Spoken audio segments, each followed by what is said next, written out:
Friday. It is June 2nd. Where is the year going already? June 2nd. You are watching me here on the Big Me Kickoff live edition. And I didn't do a really good job of promoting it. So we'll kind of see who shows up.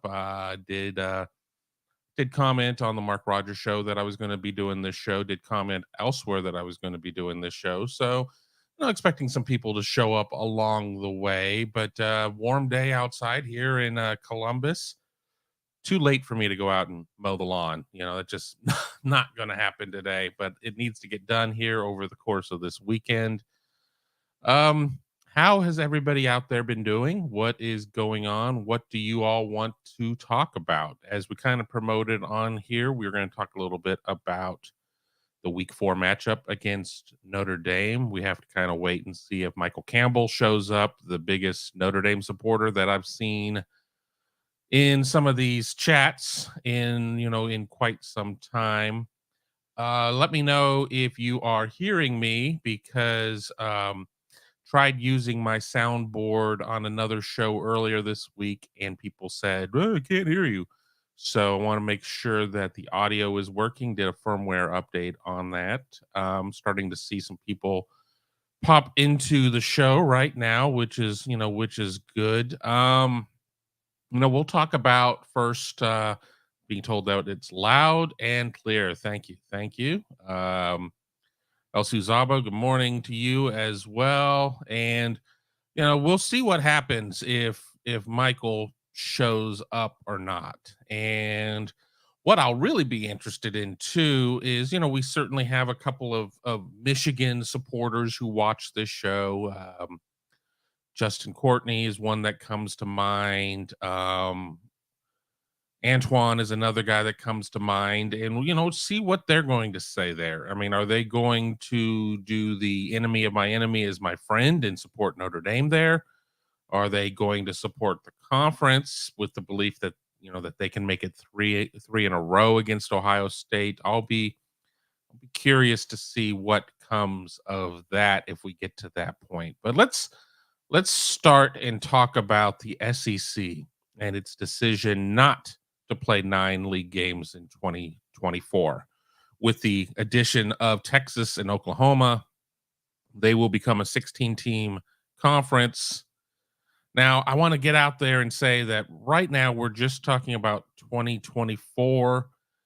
They voted 8 games to remain at 8. I believe there were like 5 schools that voted to go to 9.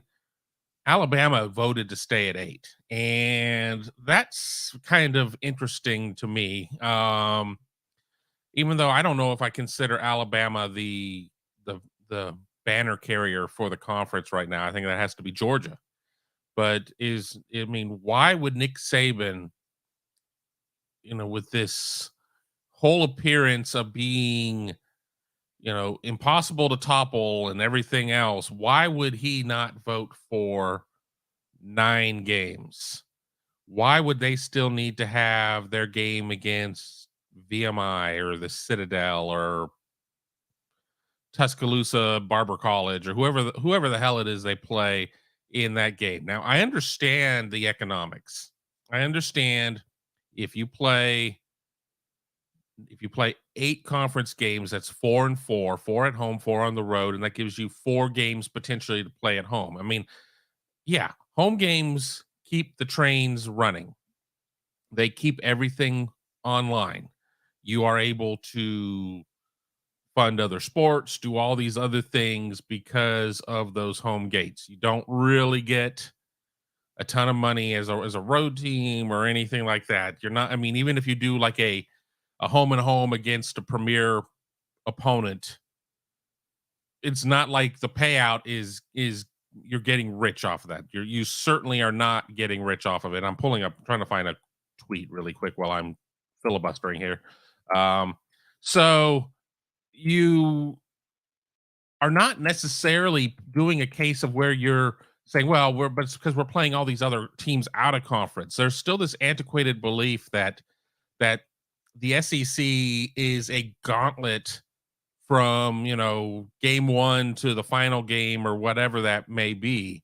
And that is, that is certainly not the case. The middle of the SEC, and I posted this over on the Huddle board. Check us out over at Buckeye Huddle if you're not a member already. I know that right now we're kind of in quote unquote the slow season, but official visits start today. We'll get into that in a minute as well. Um, the middle of the SEC is not what it used to be, but the middle of the Big Ten is not what it used to be. The middle of whatever conference is not what it used to be. There are just a few really good teams, and then there's the rest.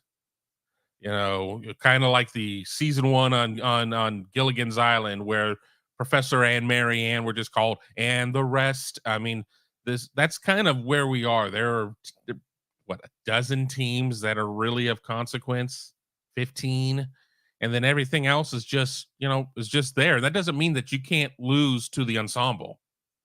Under Urban Meyer, Ohio State lost to the ensemble a couple of times, Purdue and Iowa. And neither of those teams proved to be all that great by the end of the season. It wasn't a case of, well, Ohio State just got ambushed by a great team. No, Ohio State just lost to the ensemble. But, everybody's like, well, the SEC, I mean, you week in and week out, you gotta play Mississippi State. Who gives a blank? Mississippi State, I mean, and I understand that this is a program going through some serious changes with the passing of Mike Leach and everything there. So I'm not trying to be insensitive with that, but who gives a flying what about Mississippi State? That is not necessarily going to be, well, because you're playing Mississippi State, because you're playing Missouri. Yeah, you deserve a break today. You deserve a break because you're going through this murderer's row. Also, when you sit there and you look at the fact of the way that the SEC has been set up, and with Georgia in the East and Alabama in the West, and you have your crossovers, you play in your division, and then you have your crossovers, and you really just don't have the crossovers that everybody wants to see. And then you put Texas and OU into the mix as well. So you're going to have more situations, and they're going divisionless. We know that. They're going divisionless. So this is not going to be a case of where there's about a 0% chance of where Georgia would see Texas or OU. But when we're only talking about 1 year and you're a 16-team league, so that means you have 15 opponents. Call me a conspiracy theorist, but I really don't think that the office in Birmingham is going to sit there and load up its teams, its best teams in year one of the 12-team playoff with the most difficult schedules. I just don't necessarily see that. I don't think that is, and I'll get to a couple comments here in a second. I don't think that is what they want to do. We've seen we've seen it before. The Big Ten computer sometimes spits out some pretty tough schedules for its top teams in terms of league play. The conference computer can't help the fact that Michigan is playing ECU, WCU, and DoDo-U, or whoever the hell that is, are playing in their non-conference. But when it comes to conference schedule, Ohio State's got a pretty difficult schedule in terms of its crossovers this year. And certainly going to Wisconsin, a game that I fully expect to be a night game at Camp Randall. I fully expect that to be an NBC special, 7:30, whatever, at Camp Randall. But with that being said, if you're only playing 8 conference games and there are 15 teams out there, poor Missouri. Missouri's probably going to get Texas and OU and Alabama and LSU or whatever, because it's a zero-sum game. You've got to fill out. Everybody's got to get 8 league games. I certainly don't expect Georgia to draw Alabama and Texas, or Alabama and OU, or Texas and OU. Whether or not you want to buy on some of these other teams in the SEC, and we're talking 24. We're not talking this 23 season, so you don't know what things are going to look like. Whether or not it's LSU continues to take a step forward, or Lane Kiffin figures out things at Ole Miss, or whatever. So I think it's a chicken shit move. I really do. I've tried to censor myself, but I just can't. It's really just, it's a bad look. And I guarantee you that if the Big Ten moved from 9 conference games back to 8 to fall in line with everybody, they would be getting eviscerated on social and everything else. They would be getting destroyed about this. Well, take care of your own business.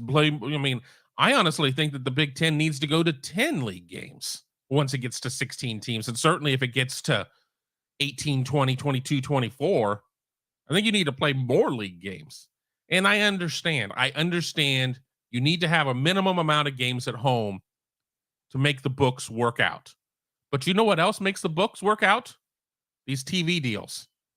Now, I understand that the rights deals, also encompass basketball and other things of that nature, but you join a conference to play against conference foes. If you go to 10, and I'm certainly not saying that the Big Ten needs to go to 10 before the SEC goes to 9. And I'm not saying that the Big Ten needs to go to 10 and be the only conference there at 10. But you get 5 home games in conference. So that's 5 home games right there. And then you have 2 games to play with. You sit there and your 6th home game is going to be against BG, Toledo, Akron, Western Michigan, whoever, somebody in the MAC, somebody, that has a bit of a following locally, so they can come out and see the game and put some butts in seats, and you're not going to get tripped up by them likely.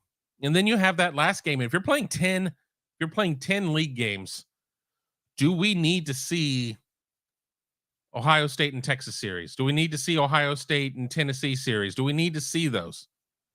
As a fan, the answer is yes, absolutely. But as a fan, the answer is, I don't know. If you're playing 10 league games, do you need to sit there and have that, that marquee non-conference game? And that creates a lot of questions. I believe, and I promise I'm going to start getting to these comments here. I got into a downhill spiral on this one. I just had to keep going. I mean, you sit there and you just, when you get to the 2 conferences, which is the direction we're going in, honestly, I don't think you need to cross over at all. I think you should, if you get to 2 24-team conferences, I think you should play everything within your conference. And then when you get into the playoffs, that's when you get to it. I mean, back in the good old days of Major League Baseball before Interleague, when everything was, if you were an NL team, if you were the Reds or the Dodgers or whatever, you would get sick and tired of playing each other, but you would play each other all season long. And then you would find, maybe you got that little respite in terms of the All-Star game. You got to see AL in that situation, but then you get to play them at least in the series. But I think that is the direction I would like to see things go. I think if you are asking me to buy, if you're asking me to buy an expensive season ticket to go out and see games, I would rather see 6 or 7 games against name brand conference foes. And I get it. I'm not that excited about Rutgers. I'm not that excited about Northwestern. But if you get to 24 teams, there's a lot more going on at that point than, maybe once every 4 years, the way things work out and schedules get changed and series get dropped, that I get that one marquee game. Alabama, Texas, Notre Dame, whatever. I'm still waiting on you, Michael Campbell, when you show yourself when you get here, and we'll get to that point. But let me get through a couple of these comments, and I can still talk as we go along. El Suzabo, Saban will be for a 9-game conference season once we're in a 12-team playoff. Well, at least at this point, they voted to stay at 8 in 24. They voted to stay at 8, and an interesting point that I saw on Twitter, and this was according to Scott Docterman of the Athletic, who writes on Iowa, because there's a lot of talk about, well, if you play 8 and you play a Power 5 opponent, you're not necessarily playing against, Sisters of the Poor and everything else. Well, teams in the Power 5 conferences who are playing at least 10 Power 5 opponents, which means whether or not that is 8 and 9 league games plus 1 or plus 2. In the Big Ten, 13 to 14 teams are playing at least 10 Power 5 opponents. I'll give you one guess. One guess who the team is that's not. And you just take US 23 North, then you kind of get on 15 or whatever, and then you pick up 75 in Findlay, then you can pick up 475 to 23 to go to Ann Arbor. Michigan is the only team who's not playing 10 Power 5 teams in the conference. In the Big 12, it's 11 of 14 teams. In the Pac 12, it's 10 of 12. In the ACC, it's 10 of 15. I guess that's throwing Notre Dame in the mix. In the SEC, it's 2 of 14 teams are playing 10 Power 5 opponents. 2. I think it was like Florida, and I don't remember who the other one was. There were teams that are playing just 8. That are playing just 8 Power 5 opponents in that conference. So much for the big bad SEC. Because we know also that generally they don't like playing outside of the South. They don't normally like to cross the Mason-Dixon line. We're starting to see a little bit more of it, but not a lot. And that doesn't mean that Ohio State necessarily is going to sign a home and home with, I don't know, somebody, some middling team or whatever. Let's just say Tulsa, hat tip to Kevin Wilson. They're not going to go play a game at Tulsa. So they, you could sit there and say, well, Ohio State doesn't necessarily want to leave, the Big Ten footprint. But the SEC notoriously doesn't leave their footprint. And 2 of 14 teams are going to play Power 5 opponents in 2023. 2? I understand. Georgia and Alabama is a monumental tilt.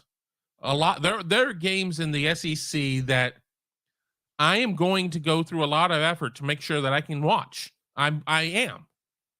But you're getting 4 weeks. You're getting 4 weeks of games against jabrones. I mean, this isn't even a case of saying, well, Georgia has to play Georgia Tech because of that. Well, Georgia Tech is a Power 5 team. They are a Power 5 team. Barely. They kind of suck right now. They're far from their triple option days and creating some issues and everything else. They're pretty difficult to watch right now. But you've got that. South Carolina has its non-conference game with Clemson. And really, it's South Carolina that's not been holding up its end of the bargain for the most part as of late. But at least those teams have that built in. I'm not going to pull up everybody's schedule at this point, but let's look at Alabama's schedule. Let's just really do that. And then I will get to a couple of the comments, and then we'll see where the show takes us. It'd be great if I could type and do all of this. So Alabama has got, at least they've got the game against Texas, but they open against Middle Tennessee State. And I put that game, that game is Ohio State's Western Kentucky game. Then you have Alabama and Texas, which is fine. That's a good game. Texas isn't back, and somebody commented in the chat about that, and I agree. South Florida, week 3, which I still think is a pretty decent game. And shockingly enough, Alabama is going to Tampa to play that game. I'm shocked by that. And then where's their chicken shit weekend game is before Auburn. They play UT Chattanooga, which is Ohio State's Youngstown State game. And I would sit there and say that's one of the better SEC schedules out there. I mean, I'm going to pull one more up. I'm going to pick on a team because I always hear people say, "Oh, I think they're finally turning it around," and I just don't see it. And that is Arkansas. Arkansas, they open against Western Carolina, so that's a 1AA. Then they got Kent State. To their credit, they do have BYU, and I think BYU is pretty intriguing. And then their other one is FIU. So they are getting technically the one Power 5 game outside of their league. So they're going to have 9. They'll have 9 because Western is obviously not Power 5. Kent State is not Power 5. FIU is not Power 5. But, BYU, who is coming to Fayetteville for that game. I don't know. I just don't know. I mean, I can look at their schedule and see, okay, at LSU is going to be a tough one.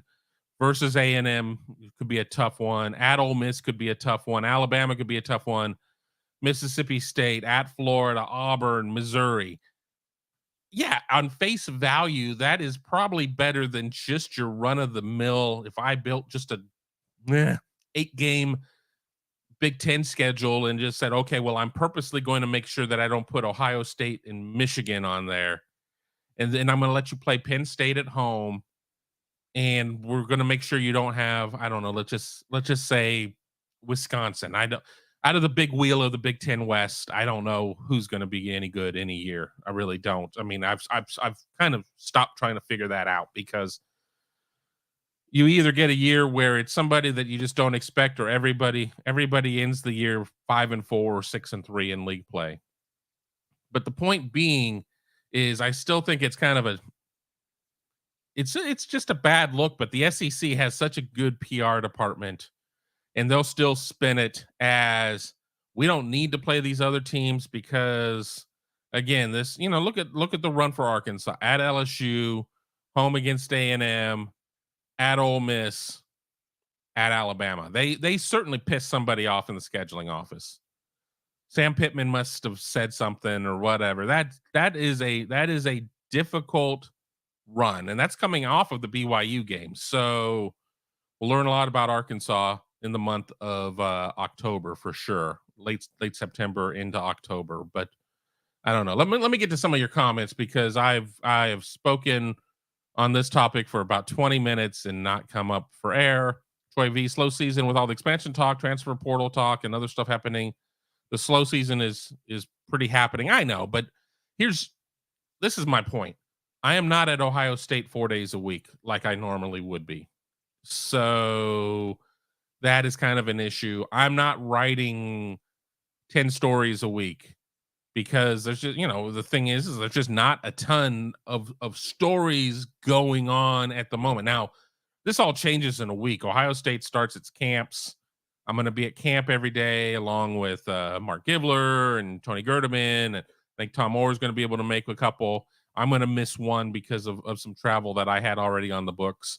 But, things will start to really ramp up. But there's a lot to talk about. But I don't know if I'm going to sit there and write a story on an Ohio State site about Colorado looking like it's going to go back to the Big 12. Now, once that happens, I'll write the hell out of what that means in terms of the dominoes. But at this point, I don't follow Colorado. I'm not sourced at Colorado. I hear things, but I'm not going to get to that point. I think with transfer portal, we've kind of worked through it for now of where things stand. NIL is a topic that I just don't really want to cover. And that's not because I'm anti NIL. I'm not. Compensate the players. I just don't want to get out there and chase every single deal. I'm too old for that. I just don't want to do that. And I don't think that the readers on the whole care that John Smith just signed a deal with his local Buick dealership. I don't think that there are people who do a very good job of covering NIL, and I'm going to leave it to them.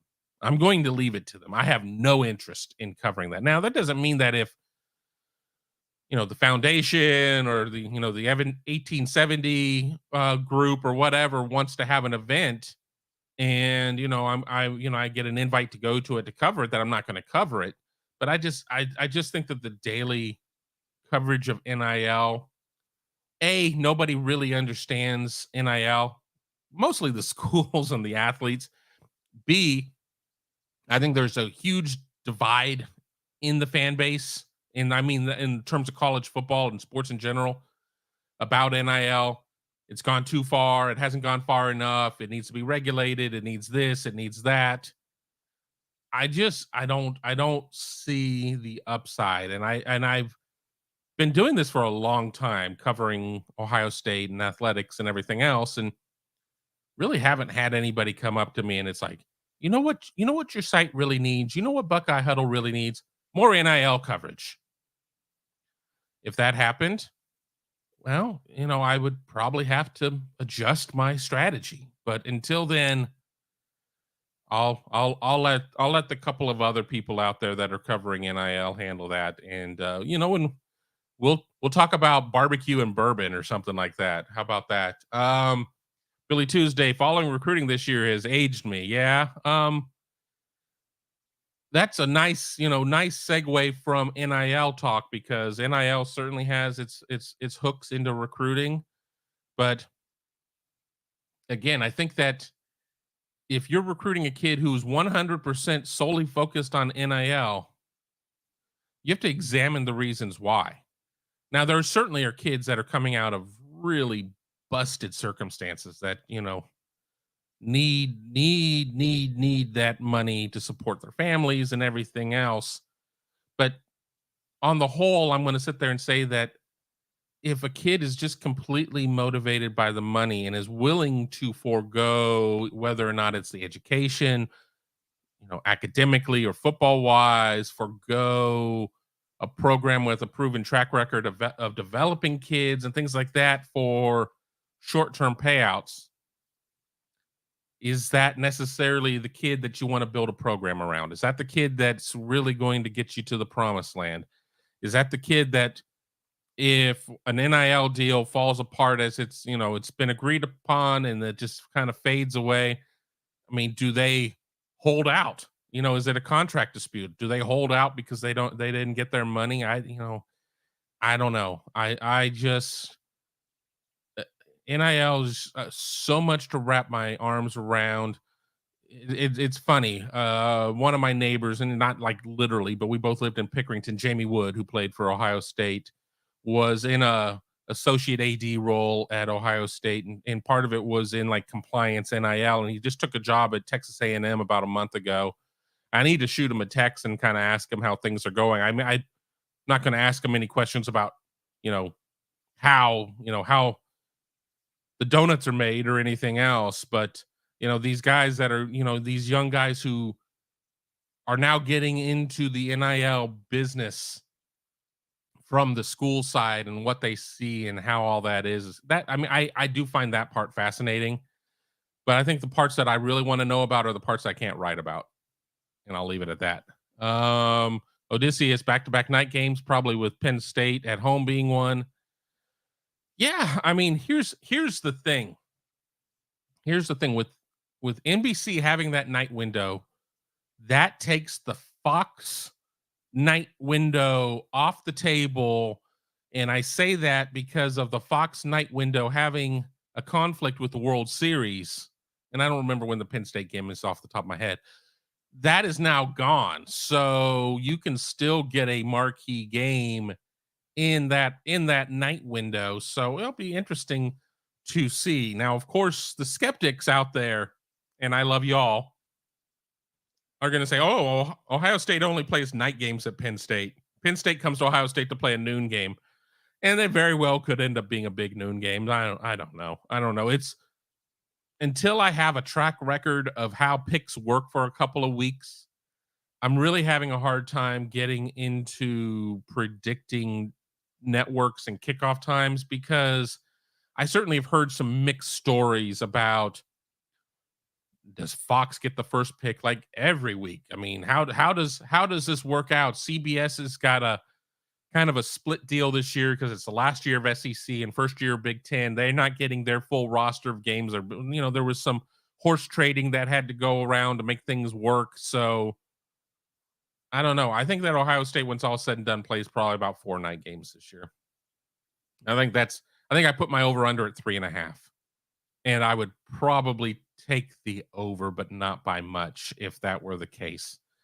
I mean, certainly we already know Notre Dame and Michigan State are night games. I fully believe Wisconsin to be a night game. So we're sitting at 3 if we take my belief there as word.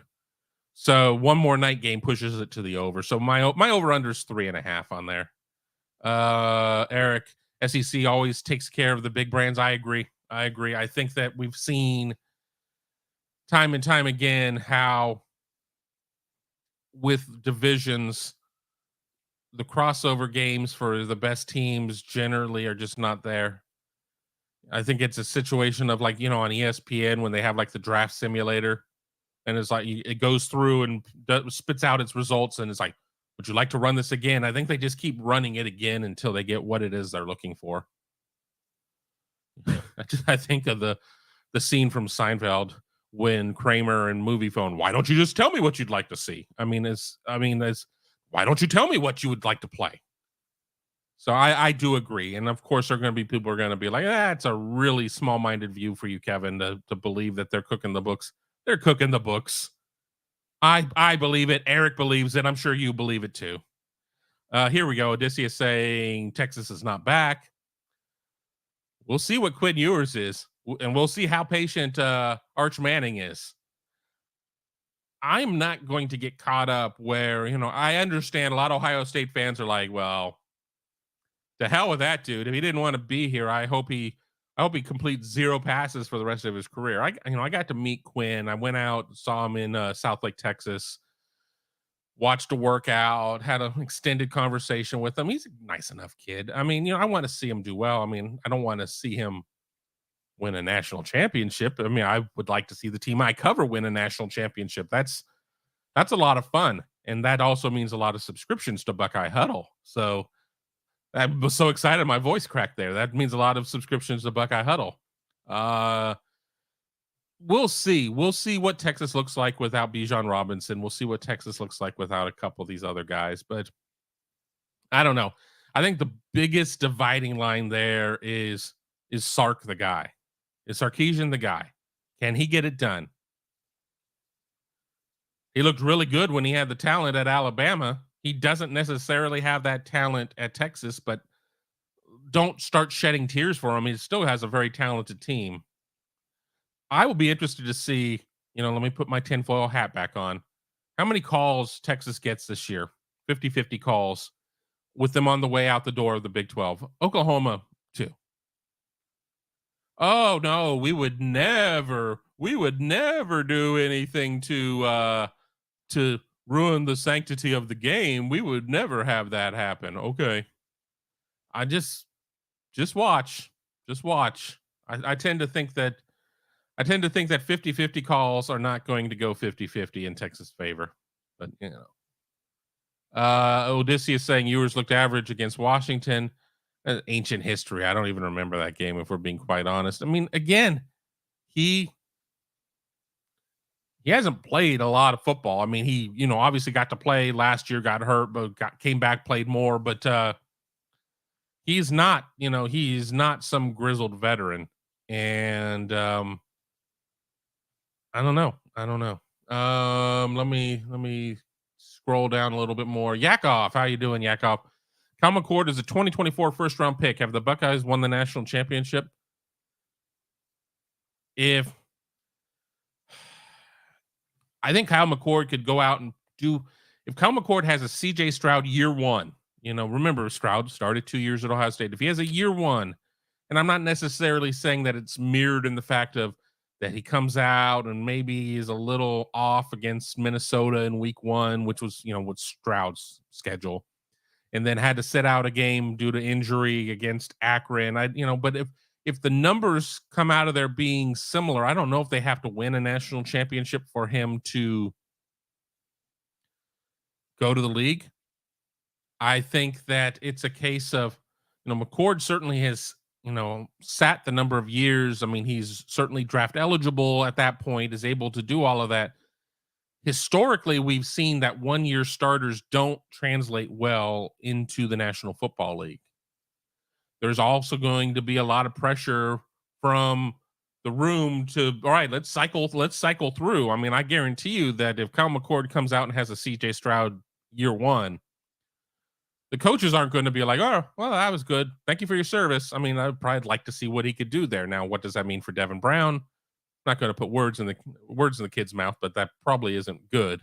But I think if Ohio State wins the national championship in 23, I think that you could have some guys that maybe would be on the fence of making a decision who are draft eligible who would leave at that point. And that's not I don't enjoy my time at Ohio State. It's look at after 14, Ohio State with, super softs part had, these guys who were not draft eligible, who went out to 2015. And while there certainly were some missteps along the way, the Michigan State game and everything else, I truly believe that a lot of these guys got what it was they wanted, their national championship.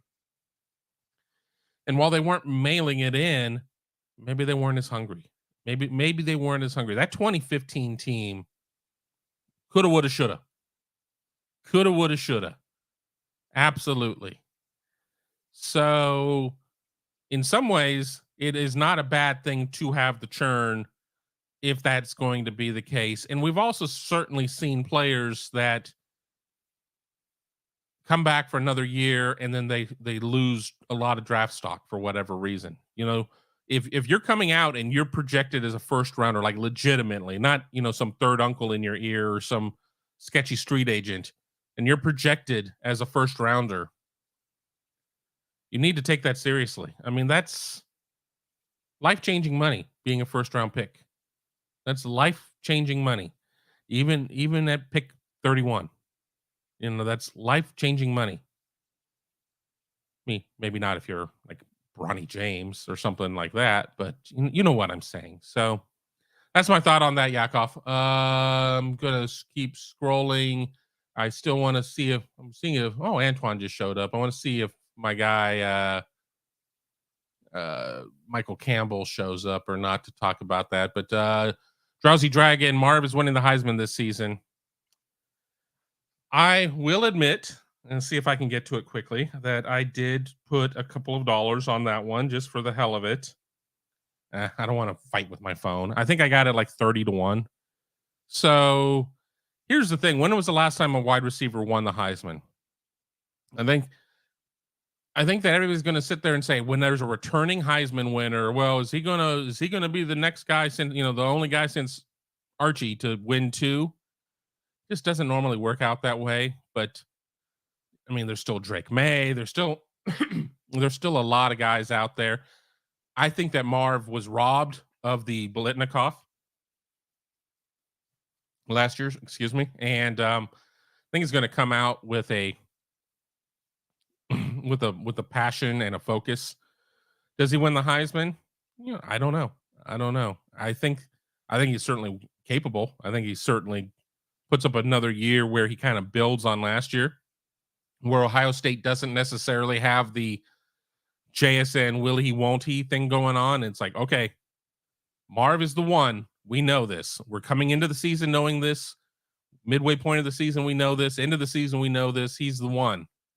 Now, granted, he's not going to have the safety net of CJ Stroud throwing to him. He's going to have a new quarterback.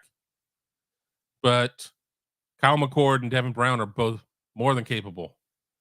And Marvin Harrison makes it pretty easy with his ability to run routes and get open. So, you could sit there and have the argument on one way, well, his numbers are going to be down because of a young quarterback.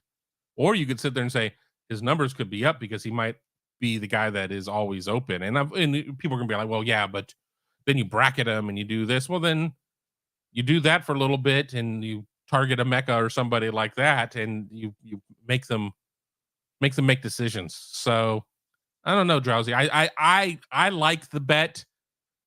If you sat there and said, okay, you have to say right now, thumbs up, thumbs down, no wagering involved, just thumbs up, thumbs down. Does he win the Heisman? At this point, I'm going to say no, just because there's just a bias against wide receivers in the Heisman, in my opinion, right now.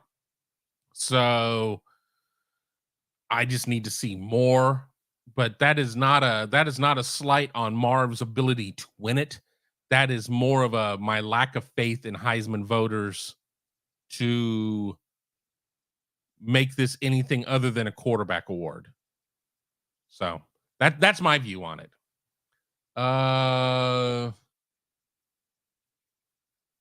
Odysseus has a comment on that. Marv will win it since Alex Grinch will ruin Caleb Williams' bid. Now, yeah, if USC loses a couple games along the way, it's suddenly not as sexy of a pick. But USC also stubbed its toe in the Pac-12 championship game, et cetera, et cetera, et cetera. And until Caleb Williams plays defense, Alex Grinch can't immediately have like just the most meaningful negative effect on his campaign. But I get what you're saying. Ben Higgins. He is parroting a quote that I used from another show, I think, which is which yes, I don't know where these come from sometimes. I'll just let you read it, but that's yes, guilty. I did say that on a show, I believe, this week, and it still rings true. I really don't like the latter there. I would not want that. Antoine, how are you doing? Kevin, I think you're failing to realize something about not playing all these games. If college football is expanding and you got to play all these extra, you'll be lucky to make it through the season. What I want to see is some sort of, I don't know, equal scheduling criteria. I want, if you're going to be part of the college football playoff, I think every conference, I think every team that is eligible for it has to meet certain spelled out thresholds. If you choose to go over the thresholds, that's on you. If you go under, then you're ineligible. And I think that needs to be 9 conference games. I think that needs to be no 1AA. And I say that fully knowing Ohio State is playing a 1AA team this year. I'm saying moving forward, 9 conference games, no 1AA FCS, for those of you who use the current terminology. And you need to play one of your out of conference games needs to be a P5 game. I think if you sit there and you set those minimum thresholds, if you're like, that's fine, we want to play 3 Power 5 non-conference opponents. Well, that's on you. That's on you, and you can do that. But you can't come out and say, well, we're going to play 8 conference games, 2 FCS teams, and nobody from the Power 5. I have a problem with that.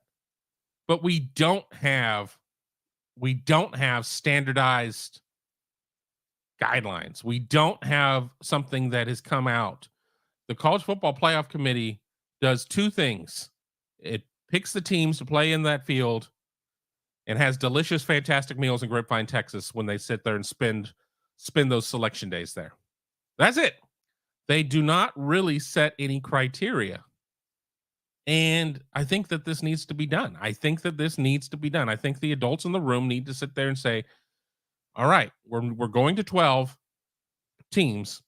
Everybody needs to meet this threshold. Now, what does that mean for group of 5 teams? Well, they still probably need to play 9 league games, no FCS. And I still think that in terms of their scheduling, I mean, they're going to be dance partners for Power 5 teams. So they're going to, in turn, get their Power 5 opponent in their non-conference schedule. Now, people are going to sit there and say, yeah, but they get to play all these group of 5 teams in their conference. Well, that's fine. But generally, they're not going to be highly regarded in terms of where they are in the rankings. Being the king of the anthill still makes you an ant. I mean, okay, whatever. And they're going to get their one spot based on how the 12-team setup is going to go. But we're not going to see a situation of where group of 5 is sending 2. Really do not believe that's going to happen under 12. Just don't. Not when 6 slots are already kind of locked in. Just not going to be the case. But I think there has to be some sort of parity, fairness in how scheduling works. And of course, the argument's going to be when we get to 2 24-team leagues, and then there's probably going to be another league of the others is, well, these 24-team leagues, it's just murderer's row. And then we're going to get back to the SEC argument. And we're never going to form a perfect union. That's just not going to happen. We're never going to make everybody happy. You have a 4-team playoff, teams 5, 6, and 7 are pissed off. You have a 12-team playoff, teams 13, 14, and 15 are pissed off.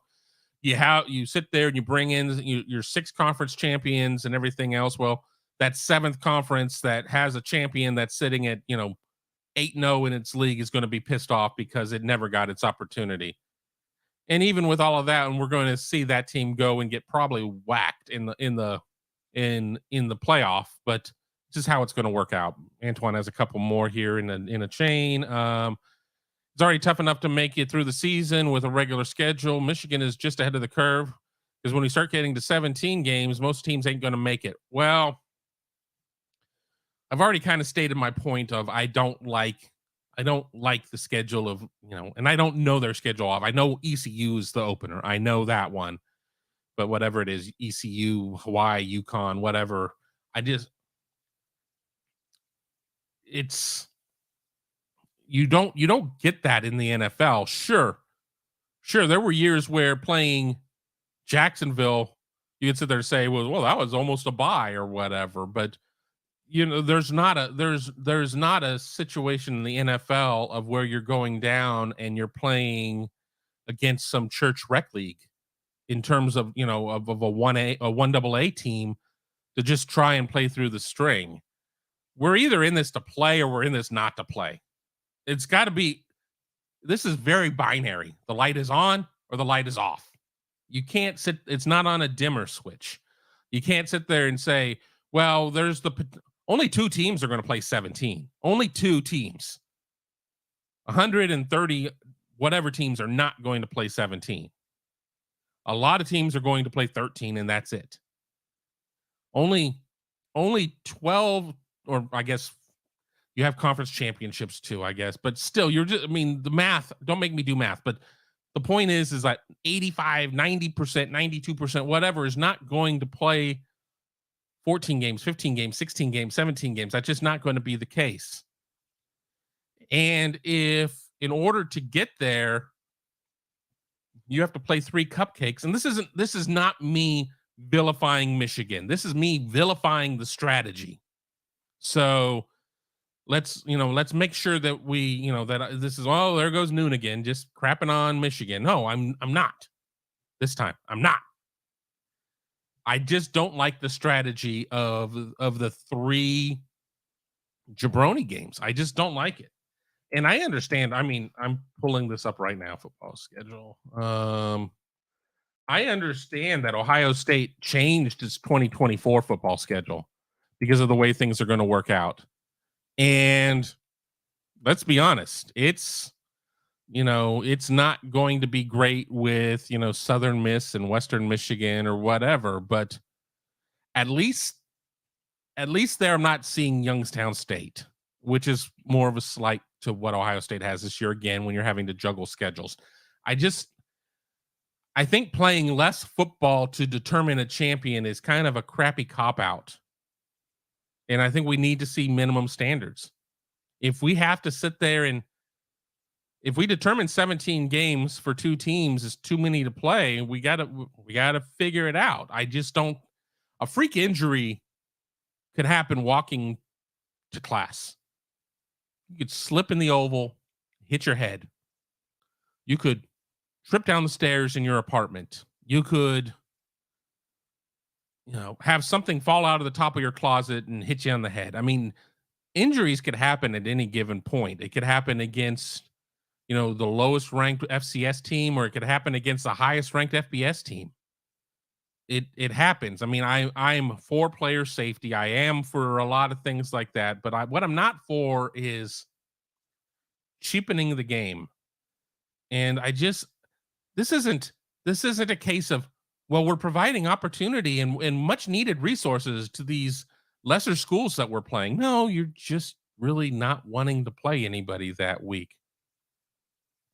So I don't know. I have an issue with it. I know you got a third comment back to back to back, and I'm not reading them ahead because I'm producing myself. So let me see this one. Not to mention, if you're playing harder teams in your non-schedule, why give the SEC another advantage? They've already got advantage to play one less game. Hey, at least you got to deal with the SEC bias. I mean, everybody needs to play 9, period.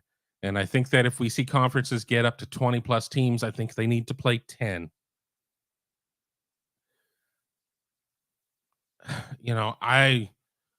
I pause there because it makes total sense to me. It makes total sense to me.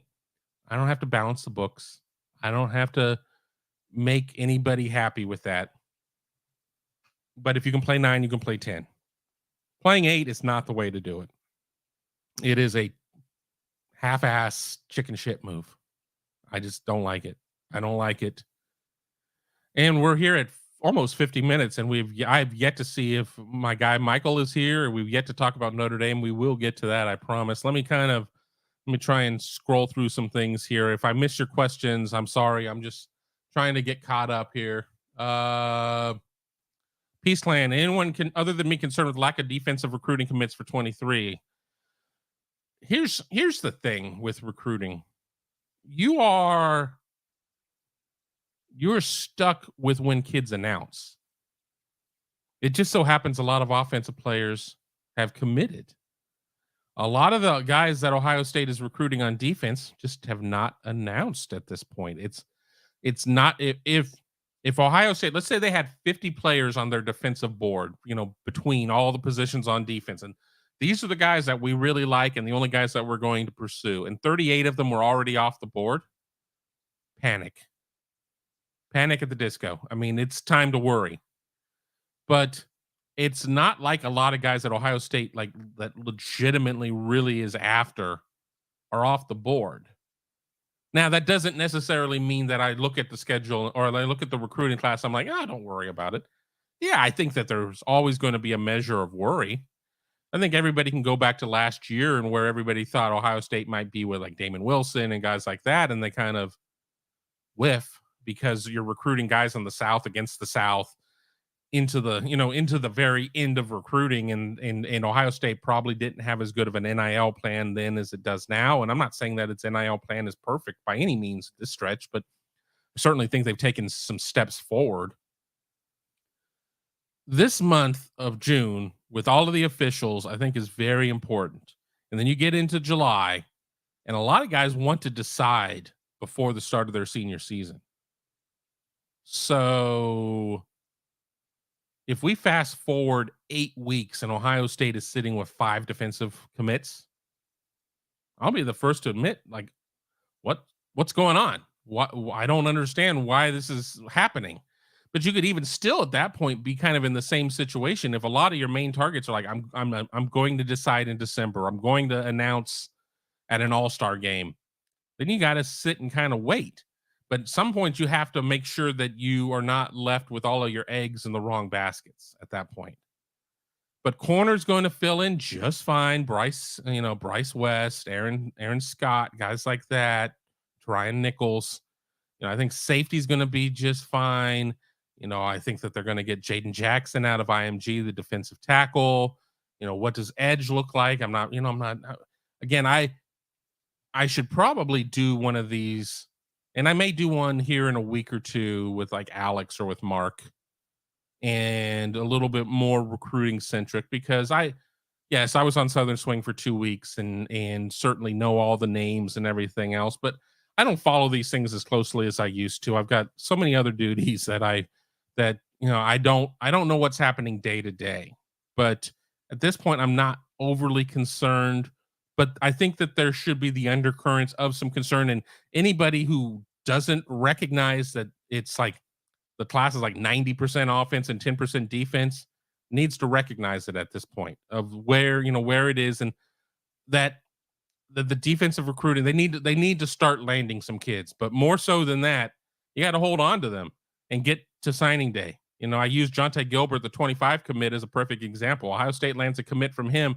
It's going to have to play defense on him for 2 years. I am not expecting Jonte Gilbert to end up signing with Ohio State. I'm just not. And that's not me saying, "Oh, well, what's the kid got bad character because he's not living up to his commitment." Well, one, I think he committed way early. Probably wasn't done with the process yet. And two, I couldn't commit to a pair of jeans when I was 16. I mean, talking about 16 and 17-year-old kids, maybe even 15 if you're committing a couple years out. So we'll see where it takes us. David Greenshield, any chance we see Donovan Jackson playing tackle, and how much is tackle still a concern? I don't want to move Donovan to tackle. He's a guard, in my opinion. He is a guard. Could you sit there and make the argument? You put him there, and like you get somebody like an Enoch Vamahi into guard, sure. But I think that Donovan Jackson at guard is like a 9. I think Donovan Jackson at tackle is like a 7. I think that putting in Enoch Vamahi, I don't know. I haven't seen him enough here this year. I know what he's done in the past. I mean, I are you really are you really gaining at that point? I mean, I think that you just really need to hope. And I know that Tony Gerdeman just wrote something and published on Buckeye Huddle about Josh Simmons. I really think that Simmons needs to work out. If you have Fryer and Simmons at tackle, is it going to be Ohio State's best line in the last 10 years? I've had some pretty good lines. I can sit there and say no and still not be, sound derogatory toward the Ohio State's line. But, I don't think that it's panic. I don't think it's like, oh my God, freak out. Now, the depth, you've got to develop the depth. They've got the depth at guard, in my opinion. I think they certainly have the bodies at center, whether or not Carson Hinsman is your starter or Jacob James or somebody like that. I think that whoever doesn't win the position is going to be a more than capable backup. But if we're sitting here June 2nd talking about tackle and not sure if Ohio State has the right to starting tackles, what does that mean for tackle 3? What does that mean for tackle 4? So that is certainly a concern. And then of course you get into the game of, you get up in games, do you play your offensive line most of the way through the game because you have a lot of guys who have A, not played a lot of college football yet, and B, you want this unit to operate as one, or do you get them off the field so nothing stupid happens because you don't have any depth, or you're concerned about what your depth is? And that's, again, not anything against Tegra or Zen, but I mean, obviously Ohio State made the decision to go out and get Josh Simmons from San Diego State out of the portal. I don't know, but I still think it's a concern. I still think that the one of the biggest differences between this being a good season versus a great season versus a special season is how the offensive line plays, and in particular the tackles. So the concern is there. I mean, is it like my number one concern? Yeah, probably. When looking at the team, and you can sit there and say, well, what about quarterback? Well, I think that's going to work itself out. I mean, what about this? I think that's going to work itself out too. But I think that is a concern, but I don't think it's anything that people should be losing sleep over. Let me keep going through. Say hi to Douglas, OH, Chad Stryker. I wouldn't worry about defensive recruiting. Many folks who report on those recruiting believe there will be a windfall of D recruits in June, toward the end of June. I think that these officials are going to be pretty important. I think that if Ohio State, can sit there and in the recruitment of a couple of these Ohio guys, I think that's all going to be important. It's, what are we going to see on the line? I think the D line is the thing I'm the most curious about when you miss out on Damon Wilson at all in that group. I think that is the Ohio State needs to really kill it in defensive end recruiting this year. Larry Johnson's the GOAT. I mean, any player I've talked to has said that. That every school is recruiting against it. Larry's retiring. He's hell, he might not be there by the time you sign. I mean, all of that crap's being thrown out there. Very well, Larry may not be there for 4 years for a kid who signs now, or in December, I guess. But you need to sit there and show that you are going to be developed by the best, and have the faith that Ohio State is going to go out and have the best defensive line coach it can when the day comes when Larry decides to hang it up. But I can tell you, in conversations with Larry, he seems to not be even contemplating retirement at this point. Seems like the only time the word retirement might come out of his mouth is when he is asked about his retirement. It does not seem to be something that is imminent. Time will tell. Let me keep It's Just Me. Tim is saying Seinfeld is overrated. Watch Raymond. I never really got into Raymond. I don't really watch a ton of sitcoms, and generally when sitcoms get popular, I get turned off to them, and I watch them later. I didn't watch Seinfeld until like its final season. And then I finally started watching it, and I really enjoy it. But is it something that I'm going to turn on for background noise? Probably not. But then again, I guess what I generally have on for background noise are cartoons and just things that I've seen 1,000 times that I can sit there and focus on working, but still not feel like I'm sitting in an empty house. Jordan Kapler, oh boy. Even though Kevin is a terrible person, I'm still here begrudgingly supporting the channel. Well, Jordan, I do appreciate that. I'm not that terrible of a person. I'm not Tom, the rageaholic. We get that one to stick to, which is kind of an inside joke over on Buckeye Huddle. But I'm glad you're here supporting the channel. It does mean a lot, even if you are saying that I am a terrible person, which we all know is not true. Let me just keep scrolling to try and get caught up. And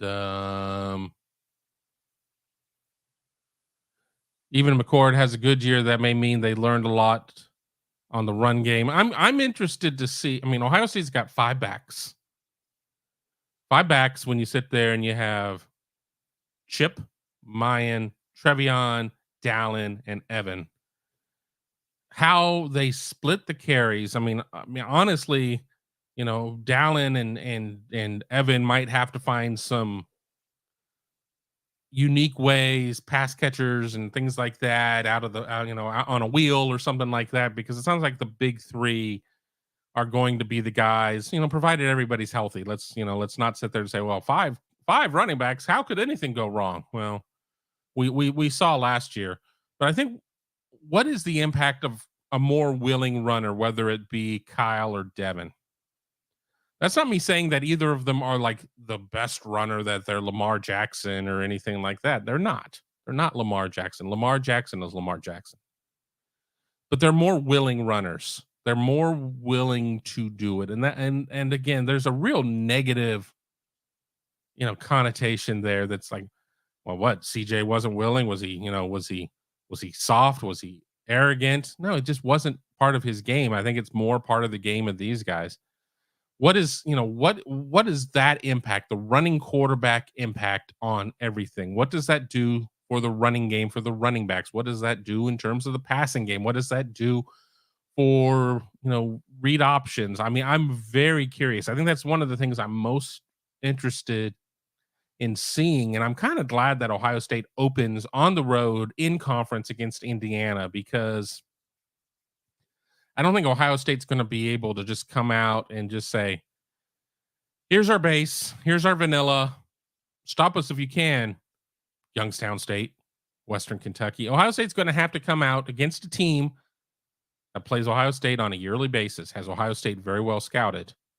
And while Indiana may not necessarily know this or that about Ohio State's starting quarterback, or this or that about some of these things, they're certainly going to know Ohio State's tendencies. They're going to know what Ohio State's strengths are. They're going to know who the guys are that are returning. So I think it's going to force Ohio State to come out and play a little bit more of a real game, as opposed to, again, Youngstown State, where I think you can kind of just come out and say, it's kind of like how I would play NC2A football on the video game systems. I ran 3 defenses, not 3 schemes, not three positional schemes. I ran out of the nickel entirely on defense, 3 plays. One was a havoc, bring the house on a blitz. One was more of like a, just like a deep cover, and then there was a hybrid, and and I would sit there and jump to where I needed to go. But the point being is, anybody who played me knew exactly what I was going to run, but I still won a lot because I was just really good at the game and wasted a lot of hours playing it. You can come out and probably do that against Youngstown State. You're not going to be able to do that against Indiana. And Indiana was bad last year, bad. But they still have hats and helmets and scholarships and locker rooms and everything else. So you're going to have to go out and do some things. So, we'll see. Let me keep scrolling. Let me keep scrolling. Again, I apologize if I skip a lot of questions. I've fallen woefully behind. I'm going to get back to Antoine again, and then I got Sue's rebuttal. What's the benefit of scheduling a hard non-con game if you don't get extra credit? and you further your chances of injuries and knocking yourself out of the playoffs, and you give the SEC another chance and one more team. Ohio State's playoff resume last year was bolstered because of playing a tough non-conference team in Notre Dame. Let's flip the scripts here for a second. Let's say that Michigan played Ohio State's schedule and Ohio State played Michigan's schedule. And Ohio State, in turn, still loses to Michigan at home, but played nobody in the non-conference. So you're sitting at 11-1, a non-conference champ. And again, we're also talking about a 12-team playoff here in the future and a 4-team playoff here in the present. But does Ohio State have as much of a groundswell of support as 11-1, really only with a win over Penn State? That's all that they'd have. I think in a 12-team playoff, you're not having a situation of where everybody is going to be, that they're going to be like 10 undefeated teams, that there's going to be like 6 13-0 teams and 4 12-0 teams, or there's not going to be a case of that. We're going to see probably year one a 9-3 team get in. So losing a game is not the end of the world.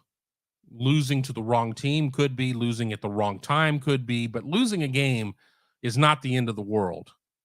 Again, injuries happen. Injuries happen against a top 5 team in the nation. Injuries happen against a bottom 5 team in the nation. Injuries happen in practice. Injuries happen. They just happen. So just because you're playing Alabama or Georgia or Notre Dame or USC or Oklahoma or Florida State or whoever in the non-conference doesn't necessarily mean that there is a greater chance of injury. If anything, I think that if you're going against more skilled players, they're probably better disciplined and better tacklers and things like that. So you're not going to get some of the dumb pile injuries. Some of these soft tissue injuries just happen. They just happen. It is what it is. I mean, you can't necessarily prevent it. I mean, yeah, you could sit there and have a better turf field than Ohio State has, according to the NFLPA. But with that being said, I don't see a greater chance of injury just because you're playing against a greater opponent. It's just not. It's not the case. About the only way I can sit there and say that is if your point is that you play a team that you're going to beat 77-0 and you only play 2 quarters. Okay, yes, you have exposed yourself to 2 quarters less of football. You've also exposed your fans to 2 quarters less of real football. And that's not saying that all games should go into the 4th and be highly contested. But how about a big middle finger to your fans? Here's what you get. You get this bad opponent and this bad opponent and this bad opponent. That would be $100 for each ticket, please. Oh, times 4, times parking, times beer, times brats, times everything else. We all worry about declining attendance in sports. Well, sometimes it's a self-inflicted wound. You play nobody, and then you're shocked that nobody shows up. I think that you solve some of it by playing somebody. But let me see what Sue said. They're supposed to give you credit for playing a hard strength of schedule, but it doesn't seem to really work that way. Yes and no. I kind of gave my example last year of, I think Ohio State certainly was carried by playing Notre Dame and beating Notre Dame 21-10. At least I'm mentioning Notre Dame in a show where I promised it, and we're already 70 minutes in, and that's probably about the 3rd time I've said Notre Dame, 4th. I think that in the 12-team playoff, it's going to mean a lot more too. I think that if you're sitting there and you're trying to determine between non-conference champion, non-conference championship game participant, so 12 game only, a 9-3 team that played a real schedule and a 10-2 team that played nobody, or a 10-2 team that played everybody and an 11-1 team that played nobody. I know which direction I'm going for. If I'm in the room in Grapevine, Texas, I'm going for the team that challenged itself, that showed that it was willing to go out there and play. Not somebody who just sat there and just, let's do everything humanly possible not to f this up, and then see where things may lie. And the truth of the matter is that we can make a great debate whether or not, if a team that doesn't get challenged much during the regular season is prepared to play in the playoff. And that's open for debate. That's open for debate. I haven't done necessarily the research and digging into all of that. That's not what I've done. I mean, because people can sit there and say, well, look at Michigan last year. They played nobody in the non-conference. Well, but they beat Ohio State. So they did certainly get challenged there. Michigan fans might say, oh, they didn't get challenged that much. And then they go and they play TCU and get in the shootout and fall. And then that TCU team loses by infinity to Georgia. Were they prepared? I'm going to say yes. Were they a different team without Blake Corum? I'm going to say yes. I mean, and then, certainly I just think that TCU just took a lot of stuff personally, and TCU played a style of football that's just not played in the Big Ten, and that's where we were. But I've certainly seen Ohio State teams that were world beaters until it got to the postseason, and then the wheels fell off. So, it's up for debate. Again, I'm sorry for what I'm skipping here, but let's see. Antoine, that's why I tried to get these Big Ten dummies in line. Ohio State, Michigan, stop talking about our schedules. That's why SEC can pull out the SEC card. I not to belabor the point, but as for those of you who've been on the show for the last hour plus, no, I'm not in fan with this move to only play 8 by the SEC. They certainly live and die by their brand name. Well, it doesn't matter because our 3 losses happened in the SEC. So that's why a 3-loss LSU team should get in ahead of a 1-loss Ohio State team. Just stupid ass stuff like that. So I think that the schedules, though, are important when you sit there and you look at just the difference in how they're put together. I don't think that you can sit there. Antoine, are you, and I know that I'm so far behind on the comments that when I see the comment, it'll be 20 minutes later, and I'm only going to go an hour 30 on the show because I'm already starting to lose my voice. Are you proud of Michigan's non-conference schedule this year? Are you proud of it? I don't know where you live locally. I don't know if you're a season ticket holder. I don't, or if you live in California. I don't know. If you had the ability, and by that I mean if you lived in and around Ann Arbor, would you go to those 3 non-conference games? Buying them, face value, not scalpers, none of that. 3 tickets at face. Would you go to those games? Would you stay for the entirety of those games? I am a big opponent of seeing these donkey games. I don't like it. I understand why they're played. I understand all of that. But if we're trying to fix college football and everything else, I think the way you fix it is you play more good teams and you play fewer crap teams. Let me keep looking here. SS Craddock, everyone needs to remember this time last year, we had just watched Paris and Dewan struggle against our edge guys. Still think Zen will work. If Simmons is better, fine. Shabola as a guard. And I think ultimately the thing is going to be, I think Ohio State's going to have to take another tackle in the portal next year just for some immediate fill-in. Now, if Luke Montgomery or somebody like that is able to blow up this year and is just like a no-brainer starter next year, that's fine. That's fine. Do it. But I don't think that anybody was really that concerned about Paris last year. He's somebody who played guard to get on the field at first, then moved to tackle. I mean, I think DeWand, how can a man that big be able, does he have the bend, everything else? Well, he played pretty well. I mean, I think that there still were some obvious concerns about going against a certain type of edge rusher and everything else, but I think that the line's going to be fine. I'm not sitting there saying that this line is going to be the line that knocks Michigan off the Joe Moore Award for best offensive line unit.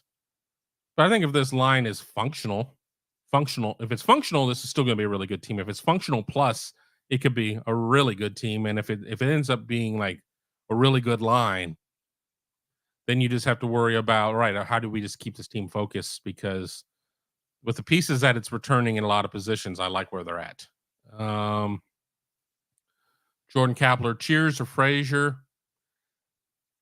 When Cheers was on, I was watching. I mean, I was still living at home. I was still kind of a kid. It was family watching. Frazier, obviously being a spinoff, was a little bit later. I think I was already in college.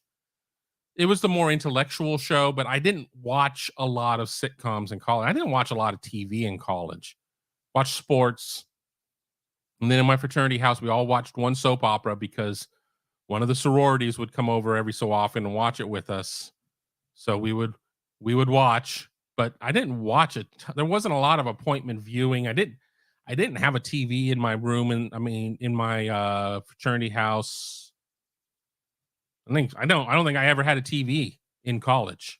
Now that I think about it, certainly when I got out of college, I needed it and lived alone and needed something when I wasn't coming home with a nice young lady. So I think Frasier's a better show, but I watched more of Cheers. Um, Eric Carter. I'm glad we're playing Notre Dame, but I got a feeling it'll be a nervous fourth quarter game. I'll say this, and I want to get to Antoine's comment because he's praising me here in a second. Here is my question. Let me see if Campbell has shown up yet. I don't see him. All right. Well, we'll talk about it here for a second. How is Notre Dame going to score points? Some Notre Dame fans have said to me, Sam Hartman. Okay. Unless he's going to throw the ball up and run under it, that's not really showing me a whole lot. I mean, who is he going to throw it to? Who is he going to? I mean, how are they going to score? I mean, yes, they've got they've got some decent backs, but their best back is a fullback, in my opinion. I just really don't think that I'm pulling up their roster right now. That Audric Estime, he's a fullback, in my opinion. He ran for 920 yards, 11 touchdowns last year. Let me say goodbye to my wife, who is leaving for the weekend. Sorry. Right. But we look at their receivers. We look at who is necessarily going to be the guy. I Michael Mayer was their leading receiver with 67 receptions. He's gone. Lorenzo Styles Jr. had 30. He's now at Ohio State playing defensive back. So who is necessarily going to be the guy? And I understand they could hit the portal just like anybody. But Sam Hartman isn't going to magically turn this team into, I don't know, Ohio State in terms of throwing the ball around. So I'm not convinced that that's going to be the case. And then everybody's like, well, defensively, they're going to be able to do all of this. Well, Isaiah Foskey's gone. It wasn't JD Bertrand a senior. I mean, I think he's gone. And there's a natural churn of you're constantly going to be bringing guys in and bringing guys out, and that's just how it works in college football. With you get 5 years to play 4 unless there's COVID, then you get like 70 years to play 1,000. I mean, it's just eligibility is still a weird thing to kind of figure out. But let's just say Notre Dame's defense is pretty good. Let's say that Notre Dame holds Ohio State to let's be hugely pessimistic here. 28, a touchdown better than last year. I think that's highly improbable. Highly improbable. But let's just say Ohio State is held to 28. What's Notre Dame going to score? 10 if it's lucky. 10. So once again, 28-10, and you'll still have fans that'll sit there and try and call that some sort of moral victory. Oh, well, we held you to that. That's almost a win.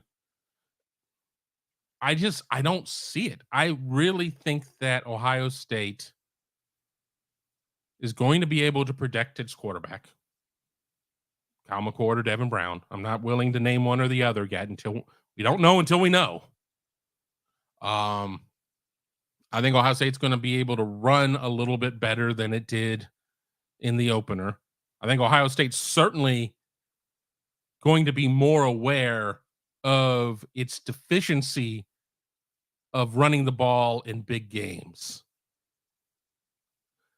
And I think that you're not going to get knocked on your butt because you had all these JSN plays ready and he gets knocked out very early in the game. I think that's really the biggest difference as I talk this through. Ohio State knows that it's not going to have Jackson Smith and Jigba for the Notre Dame game. Spoiler alert, he will be in Seattle. So we know that. I think that Ohio State also will be very aware that for as great as any player it is, it cannot run its offense through one guy. I just think that Ohio State is going to be in a much better position. And I think in a lot of ways that Ohio State's going to come into this game hearing 21-10, 21-10, 21-10. Wow, you guys barely beat a team that then summarily lost to Washington or to Marshall and should have probably lost to Cal. So I don't know. I mean, I like this game to be somewhere in the neighborhood of 38-7. I mean, I really think Ohio State wins by 3+ scores. And that's not, that's not the, oh God, here he goes again. Can't separate him from the team. Can't separate him from the team that he covers. He can't be objective. No, I really, if I couldn't be objective, I'd say like 70-7. It's not like going into Notre Dame Stadium these days is like, being led into the Coliseum as a Christian waiting for the Lions. It's, historically it's hallowed ground, but it's hardly a horror of chambers for opponents these days. Ask Marshall. And people will sit there and say, well, Notre Dame did this and Notre Dame did that at the end of the season. Well, that's all fine and dandy. Michael Mayer's gone. Isaiah Foskey's gone. I believe Bertrand's gone. They're going to be missing some key pieces. And if Notre Dame were going, I would like Notre Dame's chances to keep this game close if it were game 1 of the season and not game 4. Whoever Ohio State's quarterback is going to have 3 starts. Whoever Ohio State's left tackle is going to have 3 starts with Ohio State. At that point, they're going to solve some things that, they're going to come out against Indiana, and it might be an ugly game at some points because people aren't necessarily fully on the same page. McCord or Brown throws a different ball than Stroud. Blah, blah, blah, blah, blah. That's all there. That's all well and good. And then you got 2 games against lesser opponents in Western and Youngstown State. And then you go to Notre Dame. But you've had Notre Dame circled for all that time. And the good news of having the 2 games against lesser foes is while you're not going – nobody's ever going to come outward and say, we do not respect either of them. We're going to just practice for Notre Dame for 3 weeks. We're not going to hear that. They're not going to tell us that they have a Notre Dame period or anything like that. They're absolutely going to be aware of everything that Sam Hartman does. They're going to be absolutely aware of any player that is going to emerge out of there. They're going to sit there and, as I said, I think that their main running back is really a fullback. I believe they picked up Devin Ford, the former Penn State running back out of the portal. I mean, he's a decent enough back. I think with a better offensive line than what he had at Penn State, he could probably be pretty good. They're going to be aware of all this. Notre Dame is not going to throw anything at Ohio State that it hasn't seen. I mean, that's plain and simple. But who does Notre Dame have before Ohio State? And then I want to get to a couple of more comments, and then we'll start to wrap up. All right. They have Navy in like that 0 week in Ireland. So I'm not going to say anything about, the travel concerns. Well, if you haven't bounced back from all of that, that's an issue. I mean, I think they'll be fine from that. But Navy is one of those teams that certainly, with all the cut blocks and everything else, you're banged up. Tennessee State, go Eddie. But, I think Tennessee State is a 1AA is going to be a little overmatched. NC State on the road, and then Central Michigan, and then Ohio State. So they'll play 4 games. Ohio State, this will be Ohio State's 4th game. This will be Notre Dame's 5th game. There's not necessarily going to be a chance for Notre Dame to really sock a lot away. I mean, maybe a little against Central Michigan, but outside of that, you got to play Navy and you got to play NC State. You're playing against at least 2 teams that are somewhat well regarded. One being a Power 5 team in NC State, and then Navy. While they're not in the Power 5, I mean, you have to have a ton of respect for them anyway, because they're at the Naval Academy, for Christ's sake. I mean, it's what they are. So I don't know. We'll get back to the Notre Dame here in a minute if people take me there, as we're closing in on 90 minutes. Antoine, Kevin is the coolest Buckeye podcast. He's the best out of the other guys. At least Kevin's rational. I'm rational some days. I don't know. And you know what? I know maybe some of the shows you're referring to or whatever. I think that, I'm only going to speak on guys that I work directly with, because it would be unfair of me not to. I think that Tom and Tony keep it real. I really do. I think that sometimes on one of the national shows that we do get on, we feed off of each other. And if you catch me on a bad day, I could sit there and throw some pretty wild stuff on the wall. It just depends on the mood that I'm in, I guess. But I appreciate that you enjoy the show and that you're part of the community. And even though we don't all, you don't pull for the same team as everybody else here, you've always been a really good poster. I mean, I know that you've kind of mixed it up with people at times, but I mean, thank God you're not King Bronco. That's what I'm going to say. Thank God you're not King Bronco. Trenton Bond, Breaking Bad or Better Call Saul? I had a more enjoyable experience watching Better Call Saul, and here's why. Because I'd already watched Breaking Bad. I think that, I think Bryan Cranston in Breaking Bad was one of the best performances that I've seen as the character developed. I think Bob Odenkirk was fantastic as Saul. I think 2 of those shows are, those shows are both, I have a hard time putting them both on the top 5 because I put them on the same line, because it's a prequel. I mean, it's a prequel to the show, but it's the same show. It's the same universe. I have a hard time separating them, and I would just have a hard time, because everybody else on their top show list has to have, like, The Sopranos, The Wire. What do you do about Game of Thrones and House of the Dragon? I mean, do you put them on one line? Do you put those on separate lines? There've been a lot of great shows, but Trenton, those are both A+ shows. Antoine here. That's funny you should say that, Kevin. Again, I don't know when this comment happened, so I don't know what it's in reference to. When you play hard non-conference games, and most likely they play them a lot more, possibly in the playoffs, you didn't make it through the regular season. See what I mean? I've kind of lost, I kind of have lost context on there, and I'm kind of, as I said, I'm starting to wind down because we've gone 90, and I've done 2-hour shows and 3-hour shows before, but I stupidly didn't grab a Coke, so I have nothing to wet my whistle. So let me just keep pushing through. All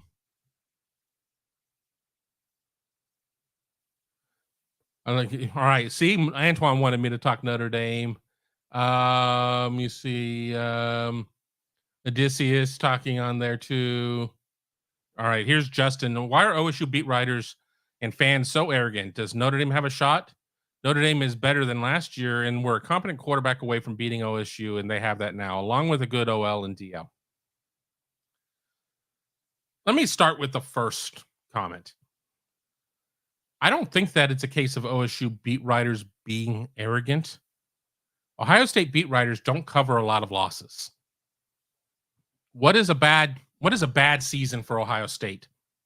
2 losses, like a loss in the regular season and a loss in the postseason.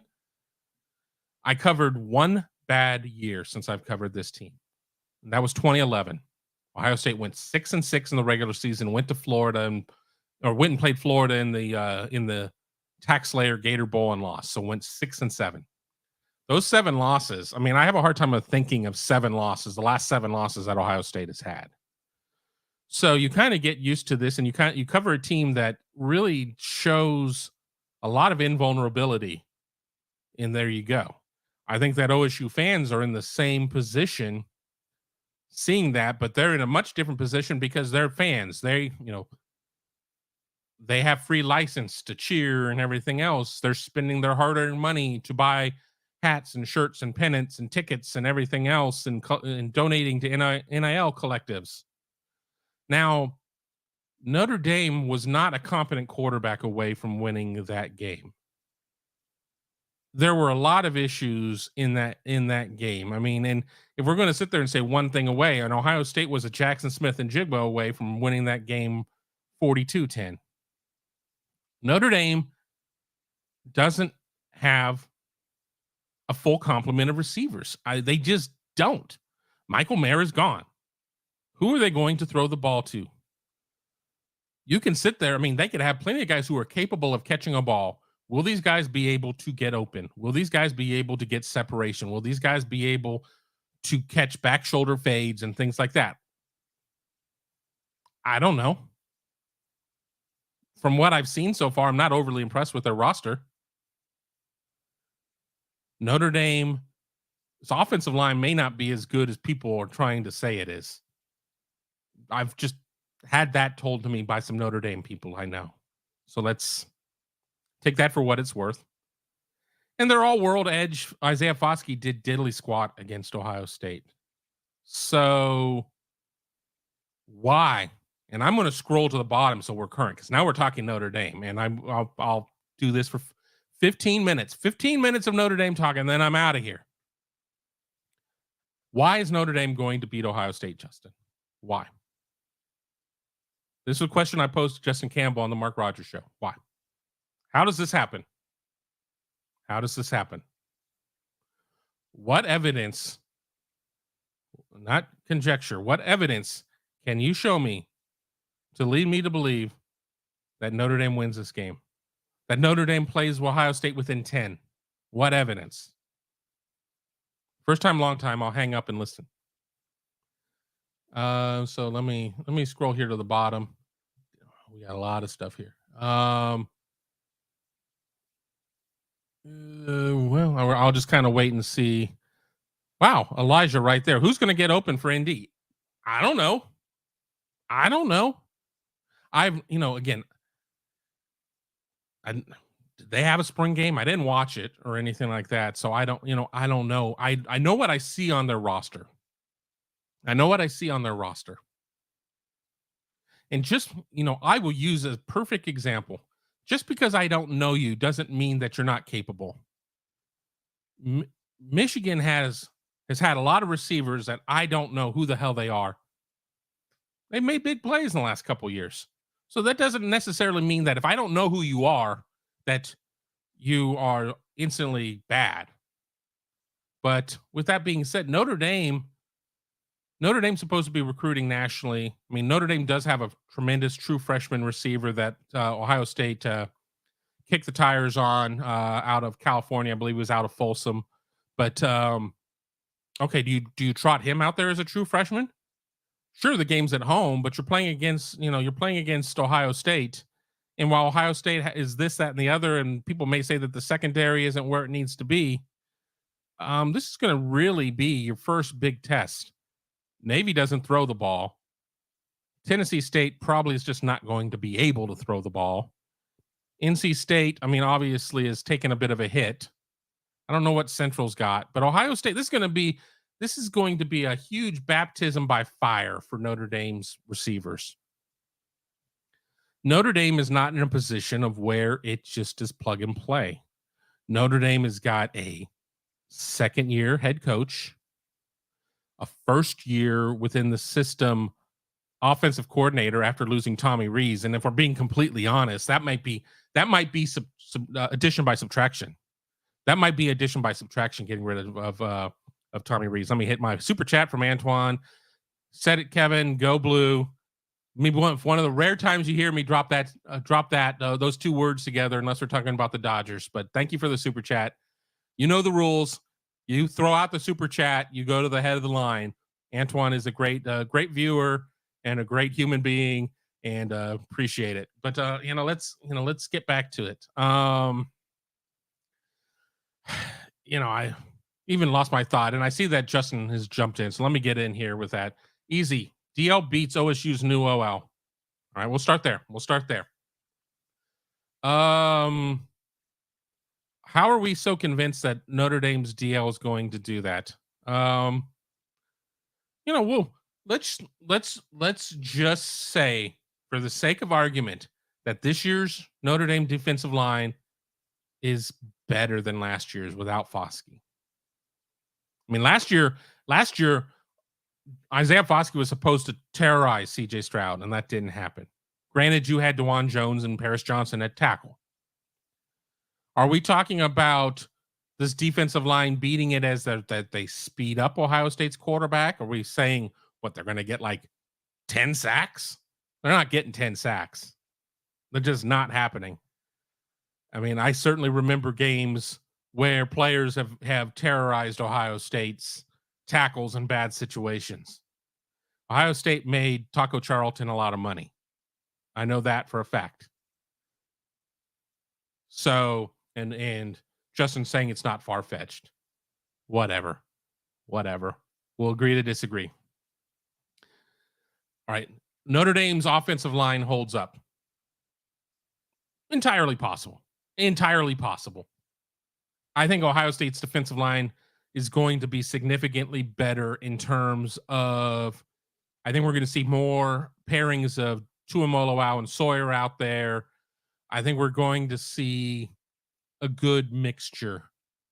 I think as long as Ohio State is able to get some pressure on Hartman to not allow him to have 6 seconds, 8 seconds in the pocket, to finally wait for somebody to break open, it's going to be a long night for Notre Dame. Now, if Ohio State can't get that pressure, Hartman's a good enough quarterback, and as long as these receivers keep running around, they might get open. So, and Justin says it gives a competent quarterback time to move the football. By the way, who's going to get open?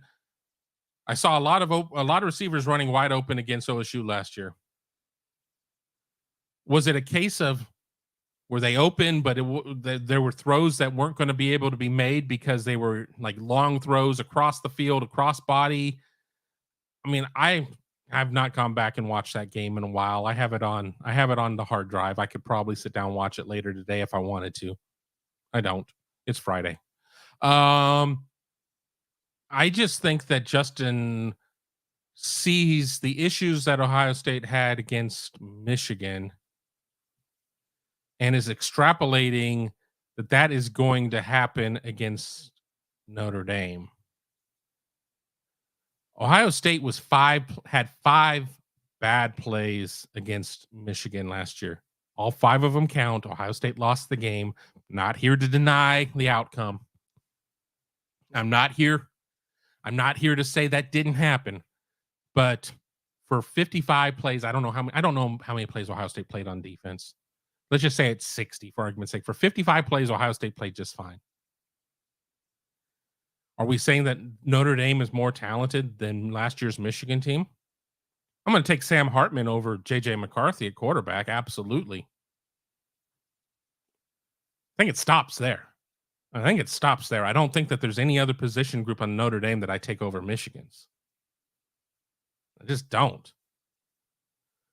And Ohio State's defense for 55 plays played very well against Michigan. 5 plays didn't. Ryan, I'll get to your super chat in a minute. Thank you.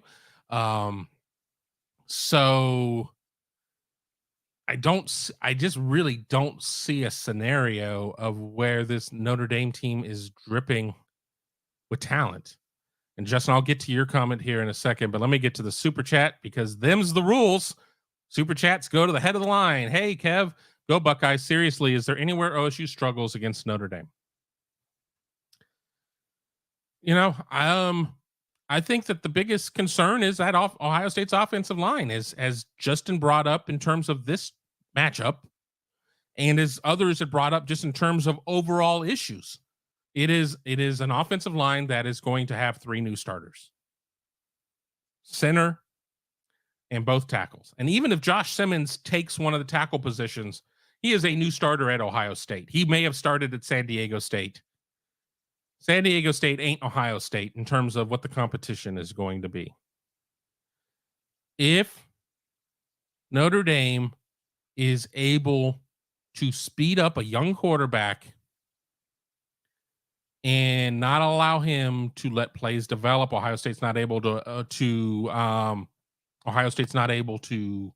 run advanced routes. Sure, that's going to be an issue. But the one thing we're also not talking about is Ohio State is going to be a better running team than it was last year. And there will be some who will say, a minute ago, you just said Ohio State has three new starters on the offensive line. Yes, that's true. They may not, certainly are not going to have Dwan Jones, 6'8", 360 out there as a road grader in run blocking. But I think once again, Ohio State recognized some deficiencies in its run game. Recognition and implementation are two very different things. Ohio State had recognition from 21 into 22. I think the implementation is going to be there this year. I also think it's going to help that, remember, Trevion Henderson got hurt in, I believe it was the Notre Dame game. He had the foot injury. Just wasn't himself. Ohio State is going to have, at that point of the year, Chip Trayanum was on defense, was not on offense. They had Mayan Williams, but I think they're going to be better suited for running the ball, and I think that's going to be able to give them, I think there's going to be enough concern about the run that Notre Dame is not going to be able to load up against the pass. I just think that that's going to be the situation. And I don't know, but that's my thought there. Let me kind of scroll through here. Yeah, David Greenshield, Isaiah Prince made Taco Charlton a lot of money. He did. Taco was a really nice kid. I enjoyed talking to him. He's from Pickerington. I live in Pickerington now. And, I think if Taco would have decided that he was a football player a couple years earlier, that he could have been even better. I mean, because, his career kind of flamed out a little bit. I thought, it just wasn't a great situation in Dallas. Ohio State was kind of lukewarm on him because they didn't know if he was really committed to playing football. Kind of a carbon copy of Dwan Jones. But Taco, yeah, there are a lot of nightmares about that whole situation. Let me keep scrolling through. Antoine, have you ever asked yourself, Ohio State, why do you have to overcome on the defensive line? I know the answer, but thought y'all would get mad if you heard my answer. This is my biggest issue with the defensive line for Ohio State. They sub too much. We want to have guys who are rested for the fourth quarter. Well, the vast majority of Ohio State games are decided by halftime or the third quarter. And these well-rested defensive linemen are already sitting on the bench. So I don't necessarily see the upside of making sure that you're going to get 15 great plays from them in the fourth quarter against Youngstown State or Western Kentucky or Rutgers or Northwestern or whoever. I don't see the upside there. There were a lot of times that it was high leverage play, and I would sit there from my perch in the press box and look at the numbers of who was on the line. I'm like, where's JT? Where's Zach? Where's Tehran? I mean, what are you doing here? So that has been my biggest issue there. I think in conjunction with that, they need to keep landing Bosa's and Chase Youngs and guys like that. Getting 3 generational players in the span of a decade was borderline silly. You're going to erase a lot of mistakes. You're going to look a lot smarter than you are. You're going to look a lot better than you are when you have one of those guys out there. But honestly, my biggest concern is they sub too much and they have the wrong guys out there. I mean, remember at the end of the Kerry Combs, Matt Barnes era, and they were making wholesale hockey line changes. They were on defensive subbing, bringing 7 and 8 guys out there trying to align perfectly. Roll out your best 11 and let's go. Excuse me again. So there you go. I'm going to scroll through this a little bit more. Justin Courtney wishes I would do a call-in show. Let's talk about that. I don't know if I would do a straight up call-in show because I would need a producer for that. What I might be willing to do at some point is send you a guest link and we'll do a segment. We'll do a segment on one of these shows. And you can debate me on whatever, and we'll bring in comments and see where it goes from there. I'm not going to do that today, obviously. Probably not going to do that next week, but let me know how let me know how that sounds. That's about the best thing I can do. Because the problem is with the call-in show, while on my board, I can bring in phone calls and everything else. I don't think people want to see me doing this and trying to bring in calls, and I've got to answer the call, and it's just there's a lot to it. And technically, I have to make sure before I put the person on that they know that they're going on and being recorded, just for legality issues. So we'll figure that one out. Eric. I said nervous because these are the games that makes college football the greatest sport. These are the games all about atmosphere, will, and desire. Talent helps, but many times is equaled by the intangibles. An injury, 50-50 ball bounces the wrong way, replay call getting overturned. All sorts of things can happen. You just a guy that you've never heard of just going nuts. I mean, all of that is there. I don't see it, but it's really easy for me to puff out my already fat chest here on June 2nd. Talk to me in September 2nd. Let me see what Ohio State does against Indiana. I could scale back my pick at that point, but at this point, I just haven't seen enough there. And I'm going to do a series over on Buckeye Huddle, and again, I urge everybody, even our non-Ohio State fans, to come out and check us out at Buckeye Huddle. A lot of great content over there. We do have a couple of Michigan posters who just have really latched on to our community, and they don't necessarily get sideways about things. They understand that they're not in an echo chamber of their own. They're in an Ohio State community, but give us a look there. But I'm going to do deep dives into all of Ohio State's opponents. I'm probably going to wait until I get a copy of the Phil Steele magazine. No, I don't just carbon copy that and write what I read there. But I like to have a little insight there. I like to read a couple of other previews, and then I kind of really get into mine. So, I mean, yeah, my opinions could change by the time we get to that point. But at this juncture, I just don't see it as being Notre Dame is not the Notre Dame team of Newt Rockne. It is not the Notre Dame team of Lou Holtz. It's on the flip side, it's not the Notre Dame team of Charlie Weiss either. I mean, I think that Marcus Freeman had a nice little turnaround at the end of the year or whatever, but there's, it is not a case as if that this was a Notre Dame team that was 3 calls away from being 11-1 last year. It wasn't.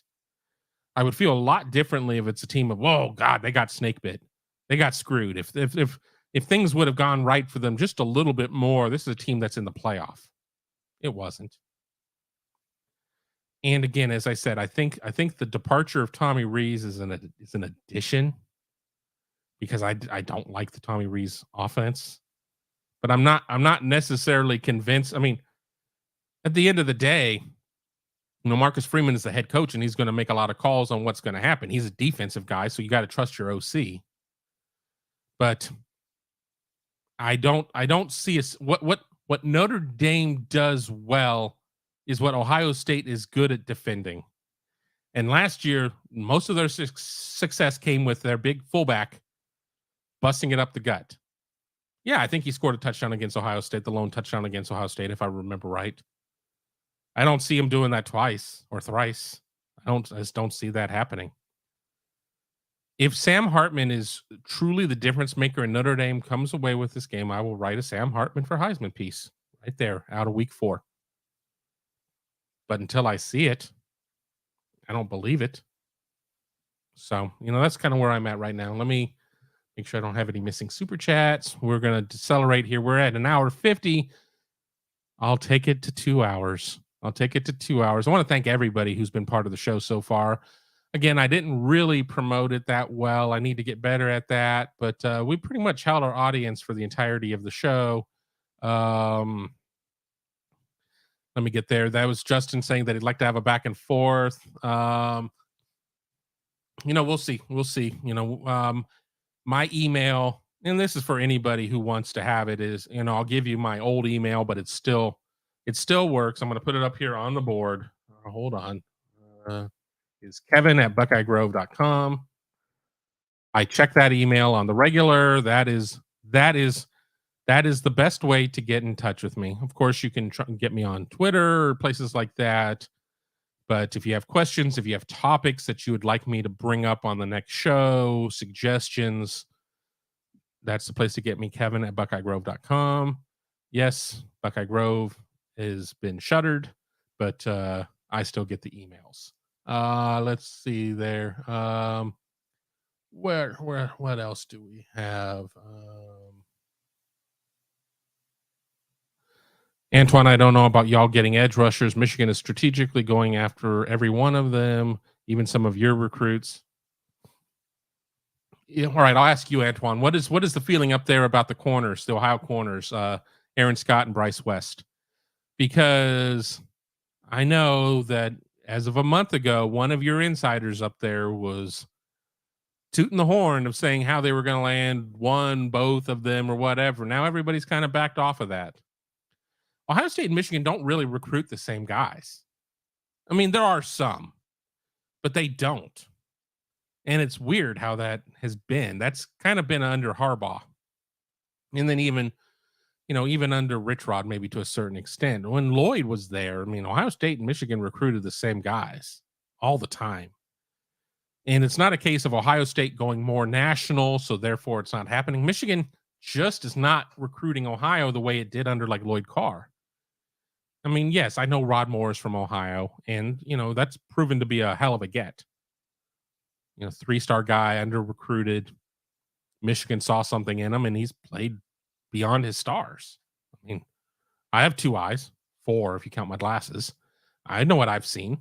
I'll be the first one to say Rod Moore's played well, but they don't really go after the same guys. Or if they do, all right, the kid has 40 offers. Ohio State and Michigan have both offered, but there's not a lot of, I'm posting my top 6, and Ohio State and Michigan are in there, except for kids who are from Ohio or Michigan or that. And even with that, generally know, okay, well, Michigan's just a hat on the table for this kid. Ohio State's just a hat on the table for that kid. All in all, it's not the same kids. When Michigan starts pulling kids from Ohio State, I'll be the first to admit it, but it's not really happening at this point.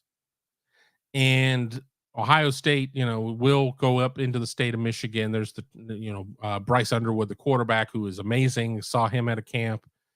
Ohio State will take a swing there. I tend to think he ends up at Michigan, but it's really early, so what I think now doesn't really matter. I'll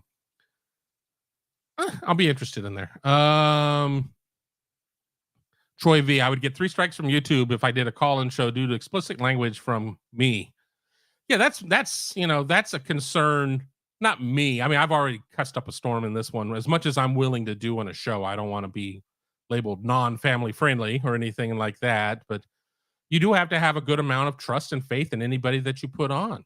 I mean, yeah, I've got a dump button, but it's not like people are going to be on a 7-second delay. Yeah, it's not like, like I can protect myself from that. And let's be honest, I mean, I do these shows for YouTube and for the podcast channels. I mean, these are things that are over and above in addition to Buckeye Huddle. I mean, it's a supplement to Buckeye Huddle, but I know a lot of you only know me from the podcasts. I'd like to change that and get you over at Buckeye Huddle. as we're in June with the official visits. And I'm going to probably wrap up with that as my final thought. No one is celebrating. Talk to Blue Sam. Talk to Blue Sam. Let me go over who the visitors are this week. Let me pull up Buckeye Huddle, which again is my one resource for everything Ohio State related. And Alex Lightman has got a good visit list up there. But who is coming in this week? I know that a couple guys out of Texas. All right, you've got in terms of the commits who will be here this week, you got Jordan Lyle, who is the running back out of St. Thomas Aquinas, and you've got Chattanooga, Tennessee tight end Max LeBlanc. Those are your two commits.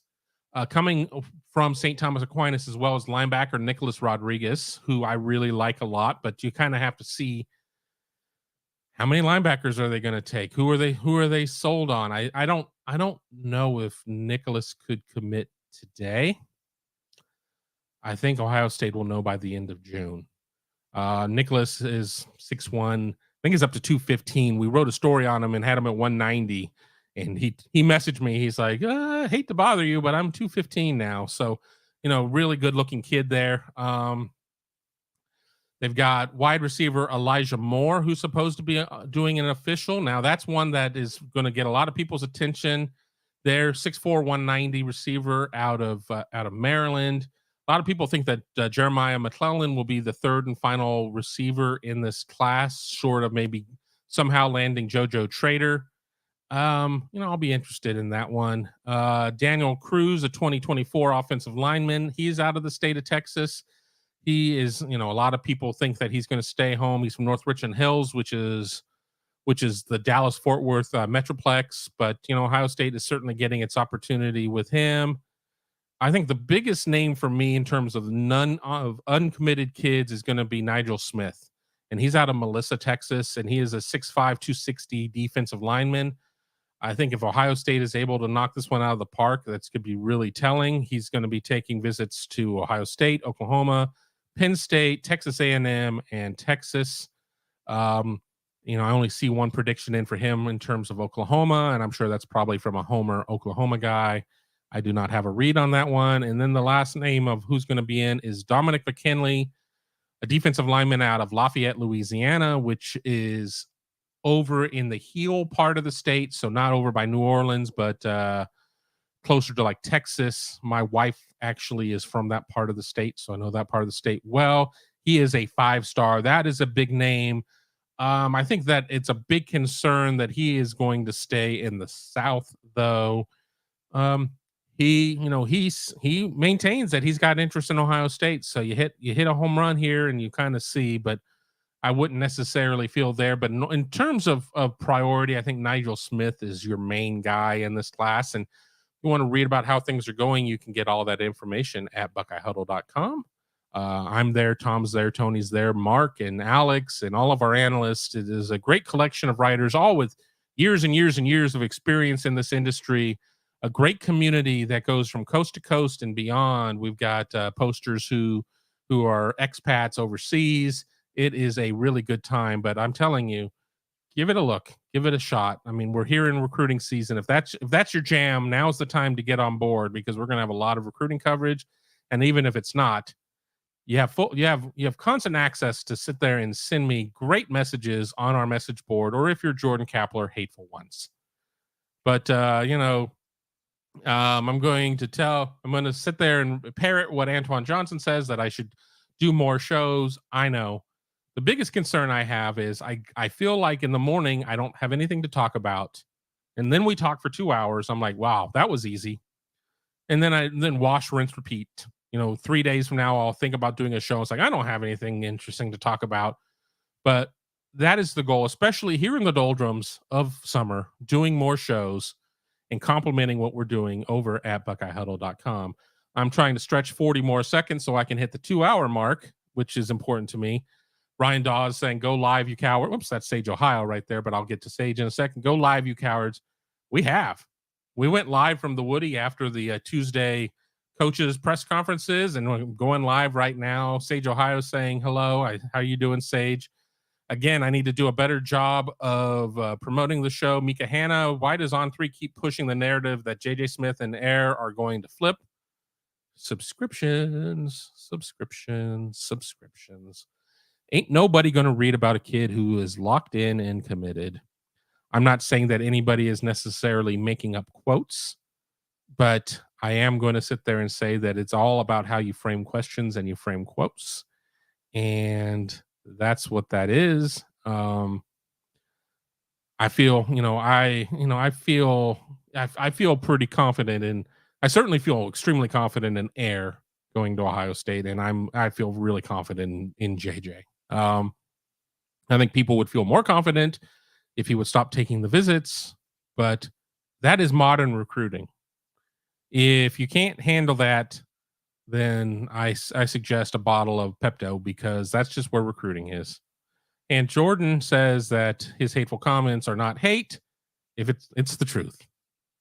Well, I have some ex-girlfriends who'd probably agree with Jordan Kapler that I'm not a very good person, but whatever. Oh, and Ryan Dawson, they're loving the Jim Knowles photobomb. He did photobomb Tom and myself recording the morning show and came up. Tom was taken completely by surprise.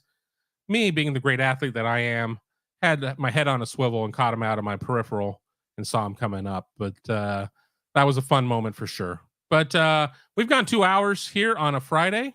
I want to thank everybody for being part of the show. Be sure to tell your friends. Hit that thumbs up. Hit that bell. I don't know. I don't get to see the thumbs ups while I'm doing the show. I'm using a different portal. But hopefully we have a good number of thumbs up. That helps us with the algorithm, gets our content out to more people. If you're listening via podcast, write us a 5-star review. If you want to write us a 1-star review, don't bother. Write us a 5-star review. That helps us with our distribution and gets more people involved. More people on here means more exposure. More people on Buckeye Huddle means more exposure. So do both. I'm going to start coughing again. So until then, have a great day, and I'll talk to you all very soon.